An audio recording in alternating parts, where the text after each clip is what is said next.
দেখুন ক্ষেত থেকে আখ তুলে কিভাবে আখের রস বানানো হয়, একদম গ্রামের অরিজিনাল ভেজাল মুক্ত। এই যে আখের ক্ষেত, এখান থেকে আখগুলা কেটে দেখুন, এখান থেকে আখগুলো কেটে দেন এগুলো নিয়ে যাওয়া হবে মেশিনের মাধ্যমে। এ হলো গুড় করা হলো আখের, যেটা হলো মেশিন। এই যে মেশিন, এখান থেকে রসটি বের করা হয়।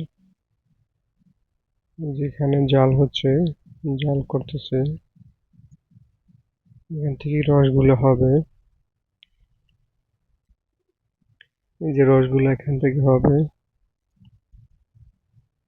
জাল, এগুলো হলো যে আগুনে জাল করতেছে, জাল করতেছে। এই যে আখ